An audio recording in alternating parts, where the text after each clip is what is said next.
estado avisando, en el día de hoy vamos a iniciar una serie en el libro de Ruth. Y mi intención es poder predicar un capítulo en cada exposición. Ruth es uno de esos libros que han fascinado a sus lectores a través de los siglos, y por razones muy diversas. Por ejemplo, casi todo el mundo disfruta leyendo una historia bien narrada con un final feliz. Y sobre todo si es una historia de amor. Y el encuentro entre Boaz y una viuda moabita llamada Ruth es inusualmente encantador. Y de hecho, aunque ya nosotros conocemos la trama del libro, hay películas que son tan buenas que uno las ve una vez y otra vez y otra vez y uno se sorprende cada vez que la ve. Hay libros que son tan buenos que tienen ese mismo impacto. Y aunque nosotros conocemos la trama del libro, mientras vamos leyendo y Boaz se acerca a este pariente desconocido para darle el chance de que redima a Ruth, uno casi se queda sin aliento esperando que el tipo diga que no. Es un libro encantador. Por otro lado, está la sorprendente relación entre Ruth y Noemí. Se hacen tantos chistes crueles acerca de la relación de las nueras con las suegras, que el libro de Ruth debe ser una de las pocas piezas de la literatura universal que nos presenta una extraordinaria excepción. Tener una nuera como Ruth es uno de los más grandes regalos que puede tener una suegra. De hecho, algunos dicen que por eso se llaman nueras, porque siempre las mujeres piensan, no era la que mi hijo debía casarse. Hay problemas muchas veces entre las suegras y las nueras. También resulta muy consolador ver la forma tan providencial como Dios obra en la vida de Noemí para sacar enormes bendiciones de sus tragedias. Hay tantas tragedias al principio del libro que pudiéramos ver a Noemí como la contraparte de Job. Ella es la contraparte femenina del personaje de Job en la Biblia, pero luego descubrimos que Dios estaba detrás de todas estas providencias aflictivas para bendecir a Noemí mucho más allá de lo que alguna vez ella pudo imaginar o concebir. En ese sentido, este es un libro muy esperanzador para aquellos que están pasando por situaciones difíciles y dolorosas. Sin embargo, yo quisiera mostrarles a través de esta serie de mensajes que la razón primordial por la que el libro de Ruth debería ser uno de nuestros favoritos y debería llenarnos de asombro cada vez que lo leamos es el hecho de ver a Dios supervisando todos los movimientos de la historia de la redención que se revela progresivamente en la Biblia hasta el cumplimiento de la gran promesa de un redentor en la persona y la obra de nuestro Señor Jesucristo. Es por eso que esta serie en sentido general la hemos titulado El Evangelio en el libro de Ruth. Si este libro no estuviera en las Escrituras, faltaría una pieza clave para poder armar el rompecabezas ideado por Dios en la eternidad para salvar al hombre de sus pecados por medio de Cristo. El libro de Ruth ciertamente es una historia de amor, pero es una historia de amor que va más allá de la relación de una nuera con su suegra. Es una historia de amor amor que va más allá de un israelita honorable con una viuda moabita. Mis hermanos, este libro se trata más bien acerca del amor redentor de Dios por una humanidad caída y rebelde a la que Él decide salvar pagando un precio inimaginable. En ese sentido, es importante que entendamos desde el principio que el personaje principal de esta historia no es Ruth, no es Boaz, no es Noemí. El verdadero protagonista de este libro es el Dios soberano que gobierna la historia humana en el cumplimiento de sus propósitos redentores para la gloria de su nombre y para el bien de su pueblo. Dios es el personaje central de esta historia. Ahora, antes de adentrarnos en el contenido de este libro, debemos notar en el versículo 1 del capítulo 1 que lo primero que hace el autor es ubicar este relato en el contexto histórico en el que ocurren los eventos. Dice: aconteció que en los días en que gobernaban los jueces hubo hambre en el país. En los días en que gobernaban los jueces. El tiempo de los jueces, como muchos de ustedes saben, fue uno de los periodos más caóticos en la historia de Israel. Fue un tiempo de apostasía en el que la nación se desvió completamente de su fidelidad a Dios, entregándose por entero a la adoración de otros dioses. Y eso trajo como consecuencia una total inestabilidad política, una pérdida completa de la decencia y de la moral. De hecho, hay historias en el libro de Jueces que son sencillamente horripilantes. Pero tal parece que el autor del libro de Jueces quiere prepararnos para la llegada de días mejores. Por eso, en la última sección del libro, que va desde el capítulo 17 hasta el final, se repite 4 veces que en aquellos días no había rey en Israel. Y por eso cada cual hacía lo que bien le parecía, o lo que le parecía bien ante sus ojos. En aquellos días no había rey en Israel, lo que sugiere que el libro de los Jueces fue escrito muchos años después, cuando la monarquía ya había sido instaurada. De hecho, el autor del libro de Jueces, inspirado por el Espíritu Santo, también parece tener la intención de señalar hacia el rey David como la línea monárquica escogida por Dios, a diferencia del rey Saúl. Ahora, por supuesto, ni David ni Saúl se mencionan en los Jueces. Yo estoy hablando de un propósito que parece estar detrás del autor, de la intención del autor.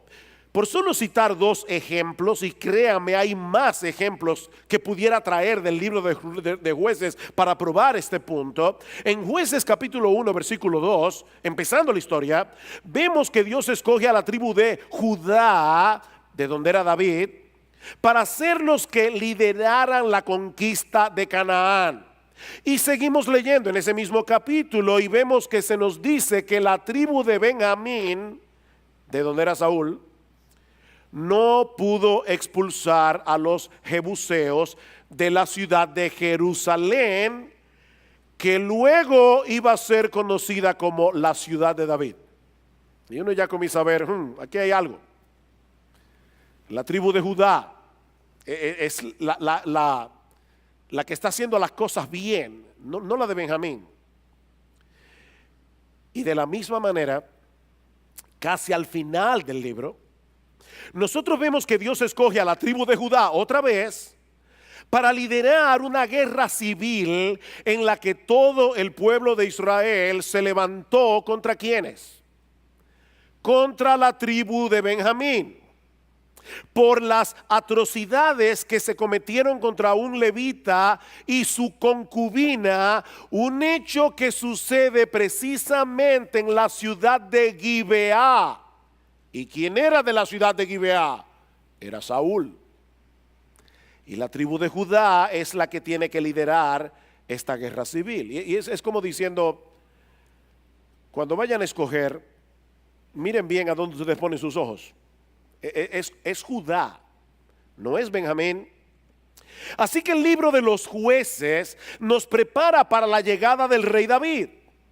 En el primer libro de Samuel, el rey que habría de inaugurar la dinastía de la que iba a venir nuestro Señor Jesucristo. Pero entre Jueces y primera de Samuel tenemos el libro de Ruth, para mostrarnos que en esos momentos tan sombríos de la historia de Israel que se describen en el libro de los Jueces, Dios continuaba moviendo los hilos de la providencia para llevar a cabo sus propósitos redentores. Por eso está ahí el libro de Ruth. En la mañana de hoy vamos a estar considerando todo el capítulo 1 del libro, que inicia con una serie de tragedias por las que atraviesan Noemí y su familia en los versículos 1 al 5. Por eso hemos titulado esta sección como una oscura y amarga providencia. Hubiéramos podido titularla también de mal en peor. Versículo 1. Aconteció que en los días en que gobernaban los jueces hubo hambre en el país, y un hombre de Belén de Judá fue a residir en los campos de Moab con su mujer y sus 2 hijos. Aquel hombre se llamaba Elimelec y su mujer se llamaba Noemí. Los nombres de sus 2 hijos eran Malón y Kelión, efrateos de Belén de Judá, porque hay 2 Belén. Esta es Belén de Judá. Y llegaron a los campos de Moab y allí se quedaron. Y murió Elimelec, marido de Noemí, y quedó ella con sus 2 hijos, y ellos se casaron con mujeres moabitas. El nombre de una era Orfa, el nombre de la otra Ruth, y habitaron allí unos 10 años. Murieron también los 2, Malón y Kelión. Y miren cómo el autor resume esto. Y la mujer quedó privada de sus 2 hijos y de su marido. El libro comienza con un tiempo de hambre y escasez en la tierra de Israel. Y una de las cosas que nosotros aprendemos en el Antiguo Testamento es que generalmente Dios traía hambre sobre su pueblo con uno de 2 propósitos: o para forzarlos a moverse de un lugar a otro, o para castigarlos por su desobediencia. Y dado el estado religioso y moral de Israel en esos días, tenemos razones para sospechar que este periodo de hambre fue una muestra del desagrado de Dios con Israel por causa de su apostasía. Pero en vez de buscar el rostro de Dios en arrepentimiento, un hombre de Belén de Judá llamado Elimelec decide moverse con su familia hacia los campos de Moab. Yo creo que el autor del libro de Ruth le gustaba usar el recurso de la ironía para llevar su historia, porque hay muchas ironías solapadas en el libro. El nombre de Elimelec significa Dios es rey. Dios es rey.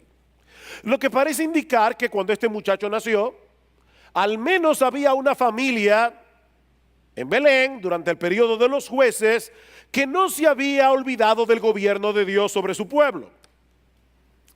Lamentablemente, en este momento de su vida, Elimelec no parece estar dispuesto a esperar en ese rey del cielo hasta que llegaran tiempos mejores, sino que toma la terrible decisión de salir de la tierra prometida, el lugar escogido por Dios para hacer morar allí su presencia especial en el tabernáculo, para irse a residir en medio de una nación pagana. Y no a cualquier nación, sino a los campos de Moab. Elimelec sale de Belén, que significa en hebreo casa de pan, porque allí habría de nacer el pan de vida, Él se va de la casa de Pan para irse a habitar en medio de un pueblo a los que Dios había prohibido que entraran en su casa hasta la 10ª generación. ¿Saben por qué? Dice en Deuteronomio capítulo 23 versículo 4: por cuanto no os salieron a recibir con pan y agua al camino cuando salisteis de Egipto. Ellos dejaron la casa de Pan, Belén, para irse a refugiar en una nación que había provocado el desagrado de Dios por haberles negado el pan. Ese es el tipo de decisiones que nosotros tomamos muchas veces cuando dejamos de observar nuestras circunstancias a través del lente de las Escrituras y comenzamos a razonar con una lógica puramente humana. Allí llegó Elimelech con su esposa Noemí, cuyo nombre significa dulce o agradable. Probablemente Noemí era una mujer hermosa. Y llegan con sus 2 hijos, Malón y Kelión. No sabemos por cuánto tiempo habían estado en los campos de Moab cuando Noemí es golpeada por otra tragedia. Ya tuvieron que irse de la tierra prometida. Ahora Noemí es golpeada por otra tragedia más dura, la muerte de su esposo. Y mis hermanos, tenemos que entender que Israel era una nación, era una sociedad patriarcal en el que las mujeres dependían de los hombres de la familia.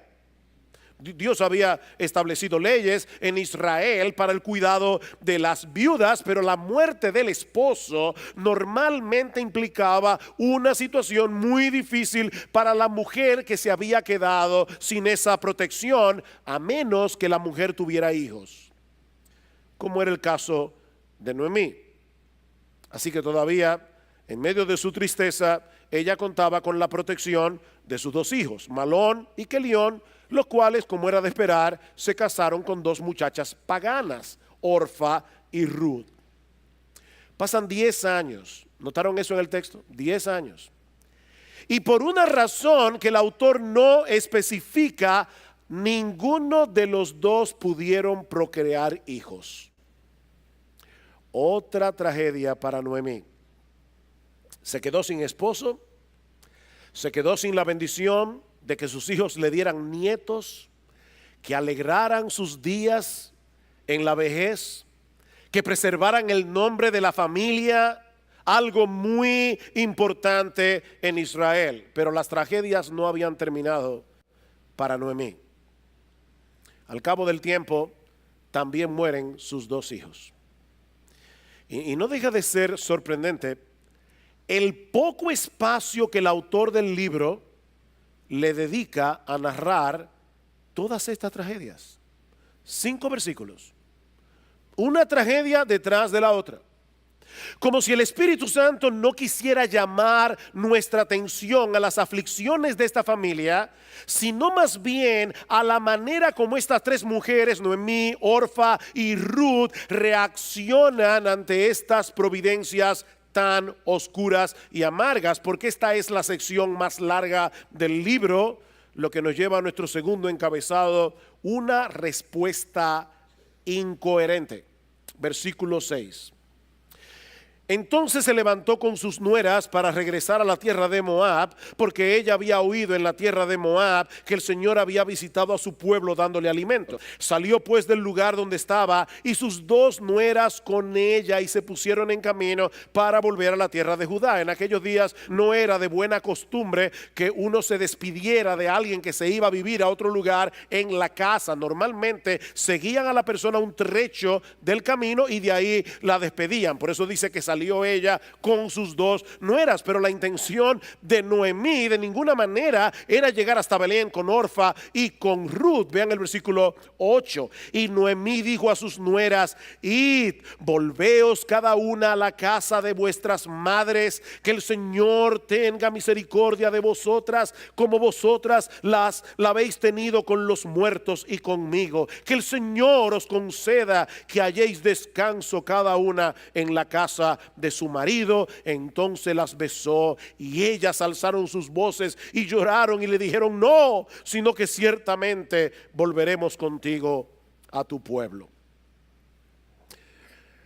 Noemí, estando en la tierra de Moab, recibe la noticia de que el Señor había visitado a su pueblo. El texto dice literalmente, como la Reina Valera, para darles pan. Para darles pan. Así que Noemí decide regresar a Belén. Pero en vez de tratar de convencer a sus dos nueras que se fueran con ella a la tierra prometida, y era obvio que estas dos muchachas amaban a su suegra de todo corazón, en vez de permitir y de tratar de convencer que sus nueras regresaran con ella a ese lugar que Dios había escogido para manifestar su presencia especial, Noemí hace lo imposible por convencerlas de que se quedaran en Moab. Y lo hace con un lenguaje tan espiritual, tan piadoso. Versículo 7.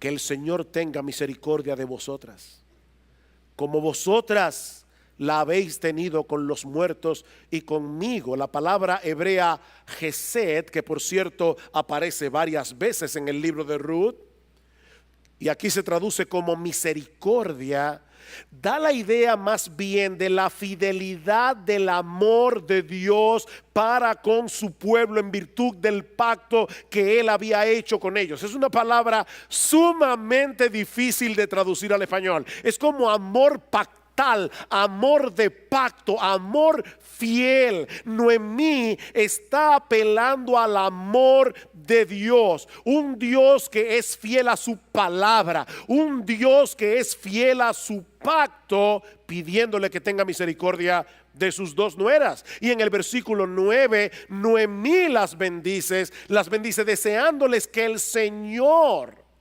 les diera descanso.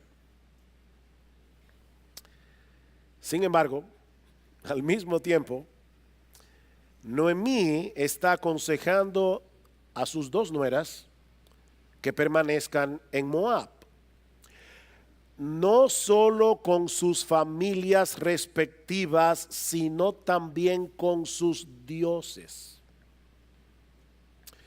Más adelante, cuando Orfa decide quedarse en Moab, escuchen lo que le dice Noemí en el versículo 15 del capítulo 1. Entonces Noemí dijo: mira, tu cuñada ha regresado a su pueblo y a sus dioses. Vuelve tras tu cuñada. Ruth, es mejor para ustedes quedarse con vuestros dioses en la tierra de Moab que venir conmigo a refugiarse en el Dios de Israel. Y uno se pregunta: ¿en qué estaba pensando Noemí? ¿Qué era lo que Noemí tenía en su mente en ese momento? Bueno, gracias al Señor no tenemos que especular, porque el mismo libro nos revela qué era lo que había en la mente de Noemí. Ella quería que Orfa y Ruth pudieran hallar descanso y seguridad casándose de nuevo. Y ella no tenía nada que ofrecerles en ese sentido. Eso es básicamente lo que dice a partir del versículo 11. Pero Noemí dijo: volveos, hijas mías, ¿por qué queréis ir conmigo? ¿Acaso tengo aún hijos en mis entrañas para que sean vuestros maridos? Volveos, hijas mías, id, porque soy demasiado vieja para tener marido. Si dijera que tengo esperanza, y si aún tuviera un marido esta noche, y también diera a luz hijos, ¿esperaríais por eso hasta que fueran mayores? ¿Dejaríais vosotras de casaros por eso? No, hijas mías, porque esto es más difícil para mí que para vosotras, pues la mano del Señor se ha levantado contra mí. Para poder entender qué era lo que había en la mente de Noemí, es necesario conocer un aspecto de la ley de Moisés que va a jugar un papel trascendental en toda la historia del libro de Ruth. De acuerdo a la ley de Moisés en Deuteronomio capítulo 25, lo puede leer luego, versículos 5 al 10, cuando un esposo israelita moría, la ley, estipulaba que uno de sus hermanos solteros o uno de sus parientes cercanos se casara con la viuda y así preservara el nombre y la heredad del pariente que había muerto. O sea, Si alguien se casaba con Ruth o con Orfa, el nombre del hijo iba a llevar el apellido de los padres muertos, no de él. Era para preservar el nombre de la familia, era para preservar la heredad de la familia. De esa manera, ese pariente cercano se convertía en lo que la Biblia llama un redentor. Otro concepto importante en el libro de Ruth, es decir, una persona, un pariente cercano que no solo habría de brindar protección a la viuda, sino que también habría de preservar el nombre y la heredad familiar del pariente fallecido. Eso era un redentor. Así que lo que Noemí está razonando con sus nueras era que no había posibilidad para ella de proveerles hijos que la redimieran. Esa es la idea.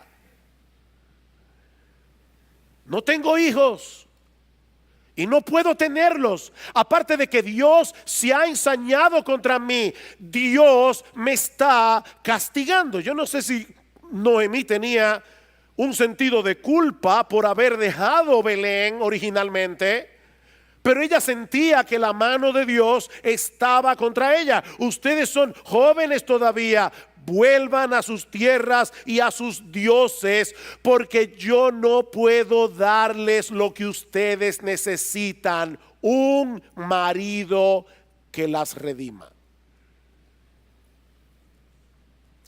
Mis hermanos, esto es increíble. Noemí se ve a sí misma como alguien que no tiene nada que ofrecer, cuando la realidad es que ella podía darle a sus nueras la más grande bendición que un ser humano puede darle a otro ser humano: el conocimiento del único Dios vivo y verdadero. Claro que Noemí tenía algo que ofrecer. La mayor necesidad de Orfa, la mayor necesidad de Ruth no era casarse de nuevo. Mi hermana joven soltera que estás aquí en el día de hoy, déjame decirte algo: tu mayor necesidad no es encontrar un marido. Tu mayor necesidad es tener a Dios como tu Dios. El que habita al abrigo del Altísimo morará bajo la sombra del Omnipotente, dice el Salmo 91. La verdadera protección, la verdadera seguridad que estas muchachas necesitaban, no la iban a encontrar bajo la sombra de dos maridos paganos e idólatras, sino en el Dios de Israel. Pero Noemí estaba tan ofuscada en su aflicción que ella no podía verlo. De hecho, en ese momento Noemí estaba negando la razón misma por la que Dios levantó el pueblo de Israel. Dios había hecho un pacto con Abraham, ¿recuerdan? Prometiéndole que en él y en su descendencia serían benditas todas las familias de la tierra. Pero Noemí está conectando la seguridad de Orfa y de Ruth con los ídolos de Moab. Y yo sé, mis hermanos, que hay momentos en que el dolor duele tanto que podemos perder el foco. Yo no quisiera ser insensible, y Dios lo sabe, a nadie aquí que en este momento esté atravesando por una situación angustiosa. Pero déjame ayudarte a poner tu mente, a enfocar tu mente en la realidad de que nuestro Dios es bueno y fiel, aun cuando no tenemos la menor idea de lo que Él está haciendo. Nuestro Dios es bueno y fiel.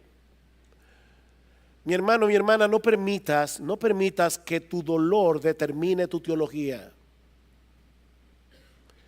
Eleva tu mirada por encima de tus circunstancias difíciles, tus circunstancias aflictivas, para que puedas ver a Dios sentado en su trono, llevando a cabo sus propósitos eternos para la gloria de su nombre y para bendición de su pueblo, aunque en este momento tú no seas capaz de entender lo que Él ha decretado para ti. No, Noemí debió haberle dicho a sus nueras: vengan conmigo, hijas mías, vengan conmigo al lugar donde mora Dios, vengan a refugiarse en el Dios de Israel. Lo sorprendente de esta historia es que, a pesar de las incoherencias teológicas de Noemí, Dios estaba haciendo una obra portentosa en la mente y el corazón de Ruth la moabita, que la llevó a tomar una decisión que iba a cambiar el curso de la historia para siempre. No de su historia, el curso de la historia para siempre.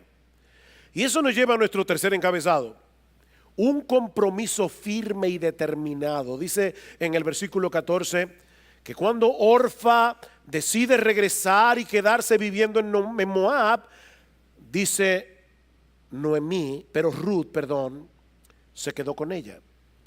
Ruth se quedó con Noemí. La palabra hebrea que se usa aquí no es simplemente como: ay, que yo te quiero tanto y prefiero quedarme contigo, yo no quiero volver donde mami. No. La palabra hebrea que se usa allí da la idea de aferrarse a alguien con firmeza, con determinación. De hecho, es una palabra que aparece en otros lugares del Antiguo Testamento, como Deuteronomio capítulo 10, versículo 20, Deuteronomio capítulo 13, versículo 4, para hablar del tipo de relación que los israelitas debían tener con su Dios. El compromiso que Ruth está haciendo con Noemí va más allá que el afecto que sentía por ella como la madre de su esposo.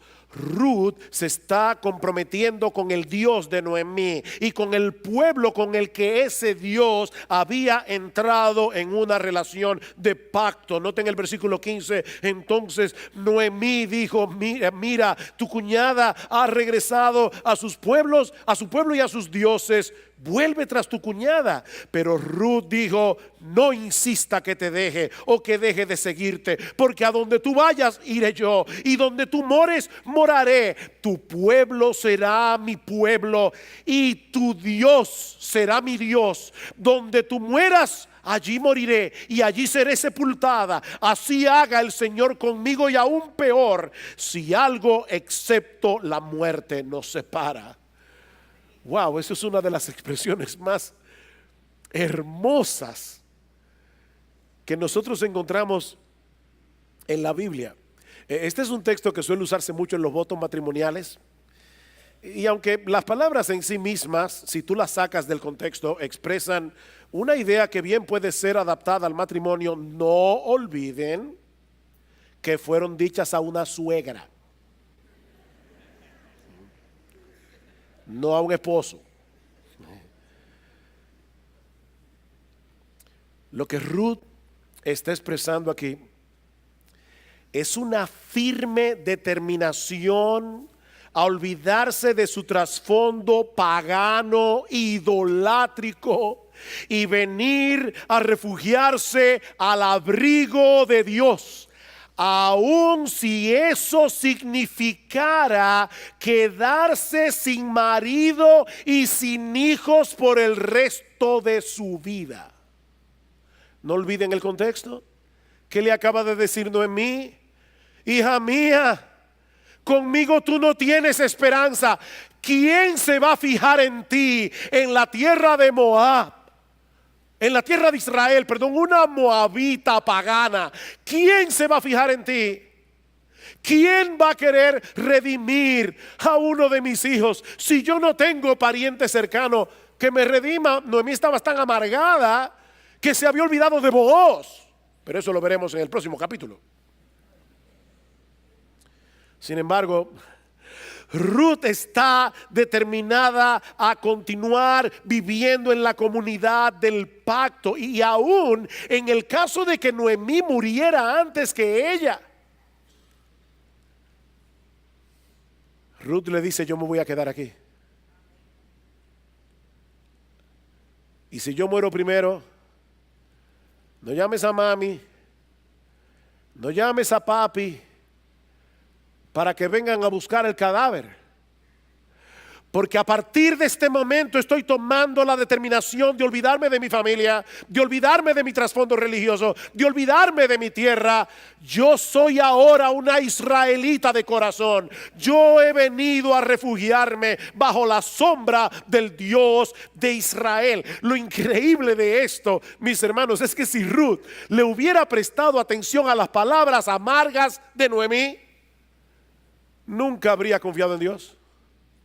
Pero a pesar de las experiencias amargas de su suegra, eso no le impidió ver la realidad de que el Dios de Israel era digno de su confianza, de que el Dios de Israel era digno de su devoción. De hecho, noten cómo más adelante Booz interpreta las palabras de Ruth en este capítulo. Dicen en Ruth capítulo 2 versículo 11, dice: Booz le respondió y dijo: todo lo que has hecho por tu suegra después de la muerte de tu esposo me ha sido informado en detalle, y cómo dejaste a tu padre, a tu madre y tu tierra natal, y viniste a un pueblo que antes no conocías. Que el Señor recompense tu obra y que tu remuneración sea completa de parte del Señor, Dios de Israel, bajo cuyas alas has venido a refugiarte.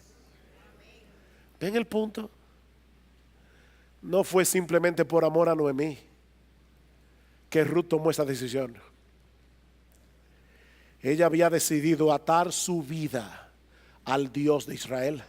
Nosotros no sabemos qué tanto había escuchado Ruth acerca del Dios de Israel mientras su esposo vivía. Tal vez en las comidas familiares ellos hablaban de la forma portentosa como Dios había librado a Israel de la esclavitud en Egipto. Tal vez le contaron acerca de cómo Dios había abierto el mar rojo para que el pueblo pasara en seco, cómo Dios había detenido las aguas del Jordán, cómo habían caído las murallas de Jericó. Probablemente Ruth escuchaba todas esas historias y en su corazón el Espíritu Santo le estaba abriendo el entendimiento para que ella entendiera, aún estando en Moab, en medio de todos aquellos ídolos, que hay un solo Dios vivo y verdadero, y es el Dios de Israel. Ruth había llegado a confiar en ese Dios, a pesar de las amargas experiencias que esa familia había experimentado.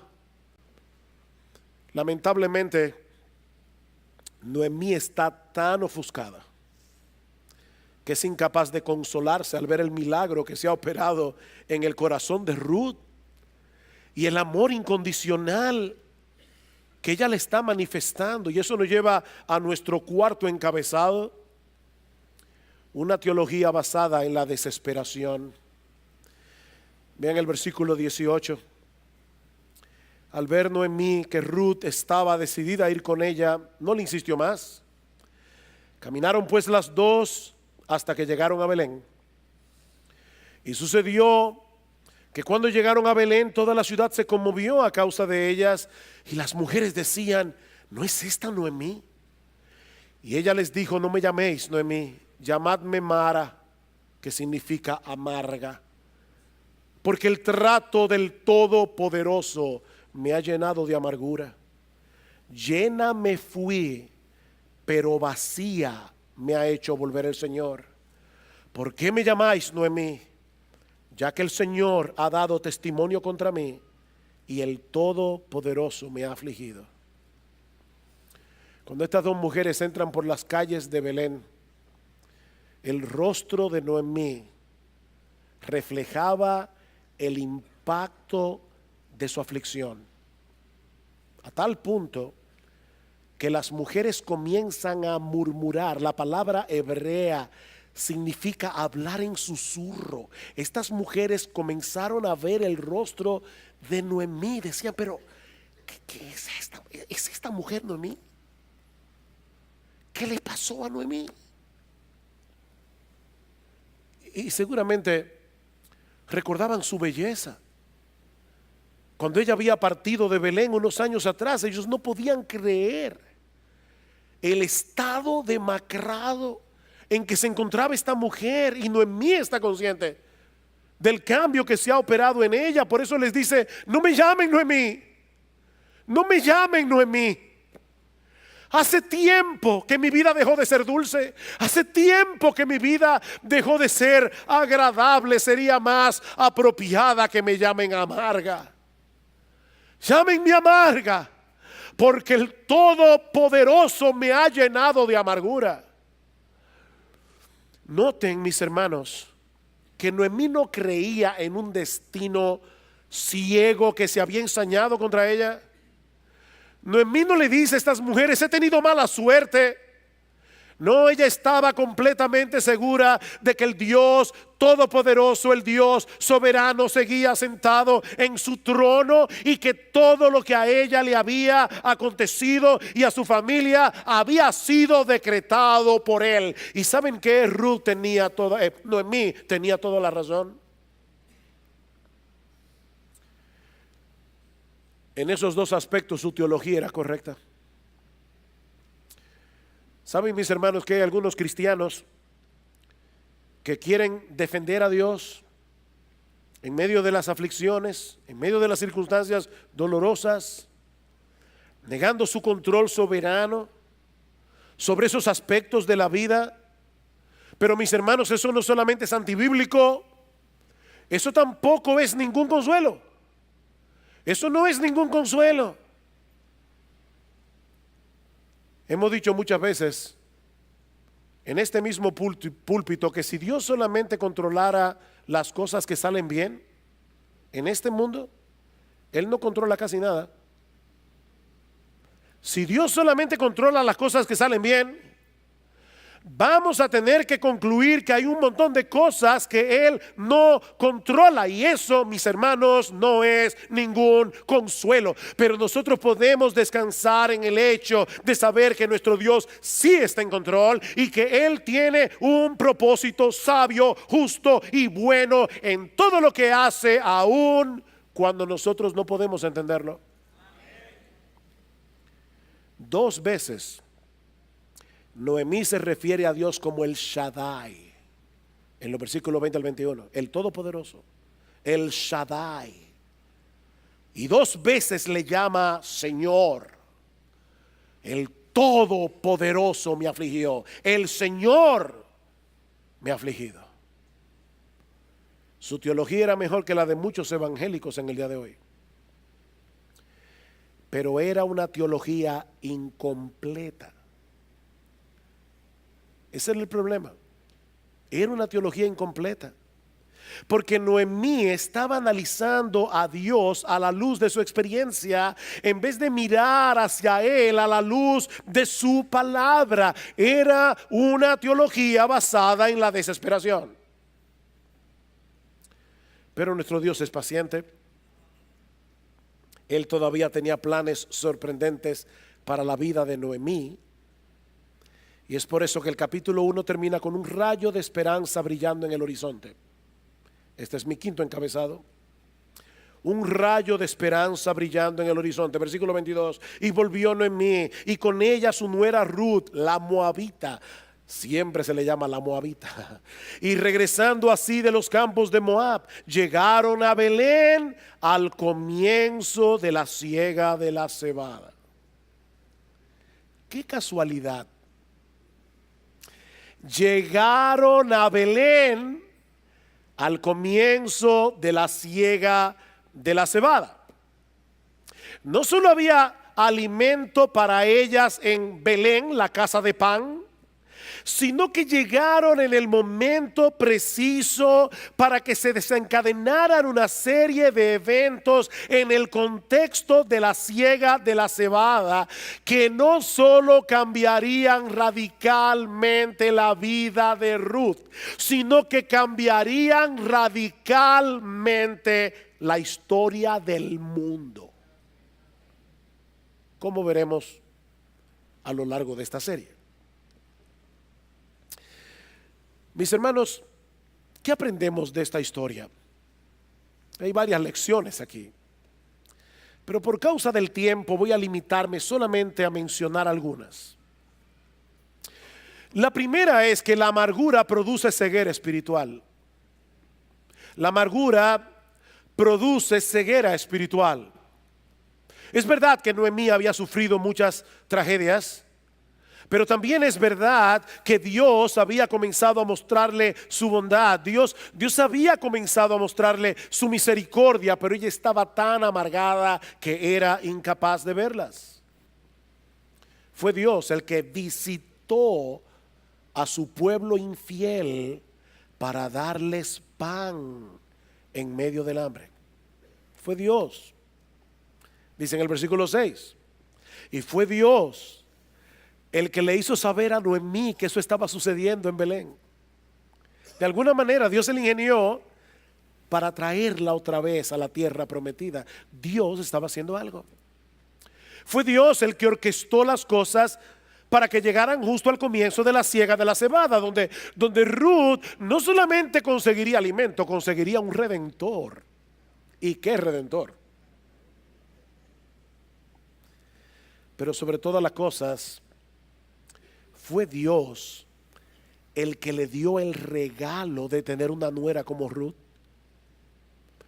Ruth era un regalo. Ruth era una joven excepcional porque Dios había hecho en ella una obra excepcional. De hecho, al final del libro, en el capítulo 4, en el versículo 15, esas mismas mujeres que habían murmurado, sorprendidas cuando vieron la llegada de Noemí, en lo que ella se había transformado, al final del capítulo alaban a Dios, no solamente por haberle dado un nieto a Noemí, sino por tener una nuera como Ruth, que es de más valor para ti que 7 hijos, le dicen ellas.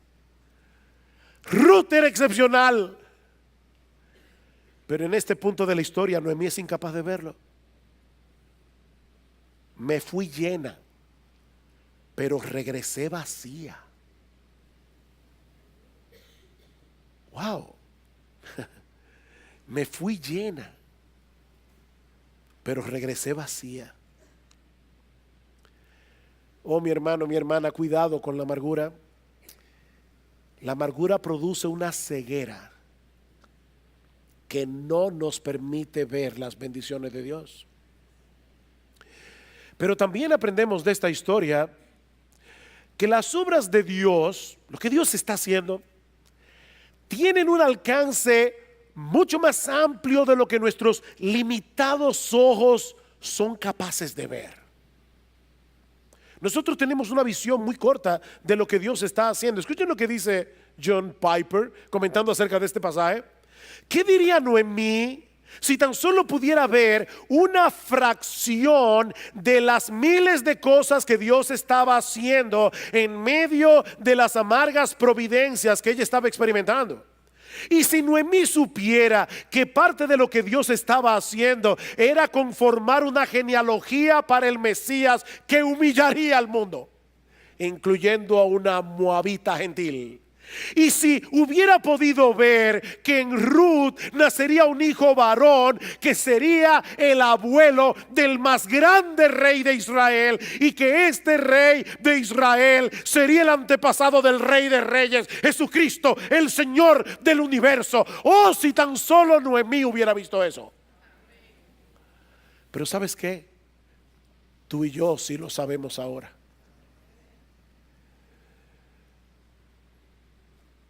Déjenme decirles algo profundo.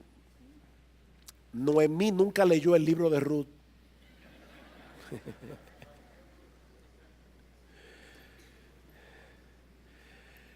Pero tú y yo tenemos ese libro en la Escritura.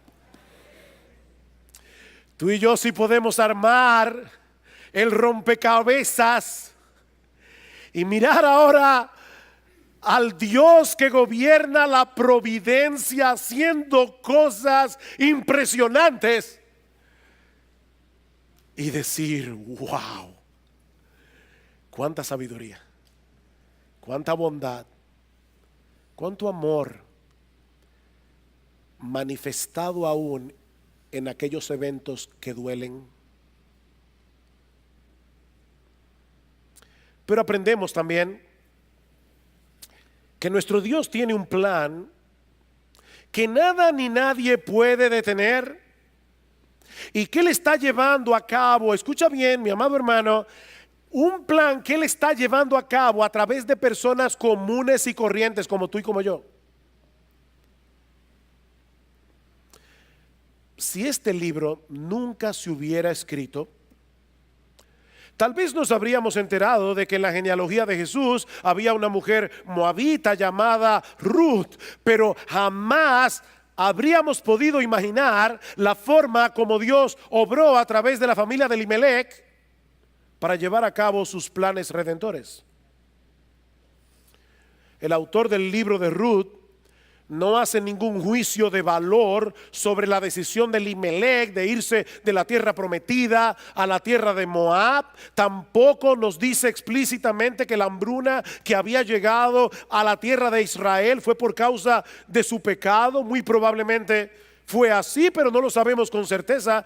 Lo que sí sabemos, mis amados hermanos, es que nuestro Dios saca bienes de males y que ni siquiera el pecado y las malas decisiones de los hombres pueden impedir que Él haga lo que Él ha determinado hacer.